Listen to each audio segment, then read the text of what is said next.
করবে। সাহাবী এর কথা শোনার সাথে সাথে পেরেশান হয়ে গেছে। আল্লাহ রাসূলের কাছে কোন দোয়া চাইব, কোনটা চাই কোনটা থাকি যায়, কোনটা চাই কোনটা থাকে না। বুঝলেন না? আঙুল যে প্রধানমন্ত্রী যদি হয়, এখন তো ওই অন্তর্বর্তী সরকার ইউনূস সাহেব কে আছে, ডক্টর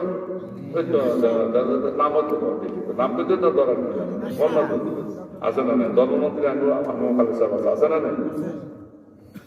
এখন যদি আপনাকে আমাকে বলেন আমার কাছে কি চাও, সাথে সাথে যে বরাদ্দ করে দিব, আমি আমরা চিন্তা করবো থাক নোয়াখালী আর কতদিন থাকুক, থাকতে থাকতে এখন খাদ্য হয়ে গেছি। বন্যা এলে হাজির উঠে বর্জ্য বানালে পর ভাঙি যায়, হুজুর আরে বানানি বলছেন বাড়ি করে দেন বা 2 কাঠা জায়গা বরাদ্দ করে দেন। আমাদের ছাড়াটা এমনই হলো, অভিজ্ঞ যে এই সুযোগ তো হারাম যায় না। আল্লাহ রাসূলের সাহাবীকে আল্লাহ রাসূল বলেন, আমার সাহাবী আমার কাছে দোয়া চাও, আমার কাছে দোয়া চাও। তুমি যে দোয়া চাইবে আমি আল্লাহর কাছে বলার সাথে সাথে আল্লাহ পাক ওয়াদা করছে সে দোয়া কবুল করে নিবে। সাহাবী পেরেশান হয়ে গেছেন, পেরেশান হয়ে হুজুর এখন তো বলার আর কোনো সুযোগ নেই। সাহাবী বাড়ির দিকে চলে গেছে, সন্ধ্যা খবর শুনে চলে গেছে বাড়িতে, পুরো রাতে ঘুম যায় না, একবার এদিক থেকে সেদিক যায়। আল্লাহ রাসূল বলছে দোয়া চাওয়ার জন্য, দোয়ার সাথে সাথে কবুল হবে।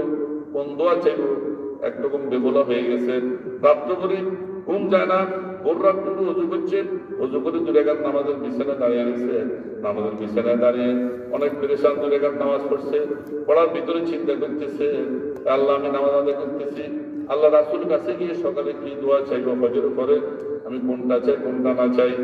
ফেরেশান নামাজ পড়ি অনেক ফেরেশান নিয়ে নামাজের বিছানায় বসে আছে, হঠাৎ করে অন্তরে খেয়াল আসছে কোন দোয়া ছিল আমার অন্তর বড় সাক্ষী দিতেছে, আমি একটা দোয়া ঠিক করে নিয়েছি। সাহাবীর অন্তরে দোয়া মজবুত হয়ে গেছে, আমি রাসূলের কাছে ফজর পরে গিয়ে এই দোয়াটা চাইবো, আর কিছু আমার দরকার নাই, দুনিয়ার শান-শওকত দরকার নাই, দুনিয়ার রাজা বাদশাহী দরকার নাই, দুনিয়ার জায়গা কোনো লালন করার দরকার নাই। ক্ষণস্থায়ী দুনিয়াতে কিছুদিন পরে থাকবো না, দুনিয়া ক্ষণস্থায়ী, দুনিয়ার ছাওয়া ক্ষণস্থায়ী, চিরস্থায়ী জিন্দেগিতে যেন আমার একটা সত্যিকার বাসস্থান হয়ে যায়। আমি এমন একটি দোয়া চাইব, এই দোয়ার উপরে যেন পৃথিবীতে আর কোনো বড় দোয়া না হইতে পারে। সাহাবী অন্তর থেকে নামাজের বিছানা বসি ধ্যান করার পর অন্তরে যখন খেয়াল আসছে, দোয়া সম্পর্কে খেয়াল আসছে, দোয়া চাইতে চাইতে হঠাৎ করে খেয়াল আসছে এখন ফজর নামাজ শেষ, ফজর পড়ে মসজিদে নববীর দিকে দৌড়তেছেন, যে বলে ইয়া রাসূলুল্লাহ, ইয়া রাসূলুল্লাহ দোয়া বড় ঠিক করে ফেলছি। আল্লাহ রাসূল বলেন তোমাকে বড় সুন্দর দেখা যায়, তুমি কি দোয়া ঠিক করছো বলো, আমি বলার সাথে সাথে আল্লাহ কবুল করবে। সাহাবী সুবহান ফিরিয়ার বলে ইয়া রাসূলুল্লাহ, ইয়া রাসূলুল্লাহ, ইয়া রাসূলুল্লাহ, আমি দোয়া ঠিক করে ফেলছি, আমি দোয়া ঠিক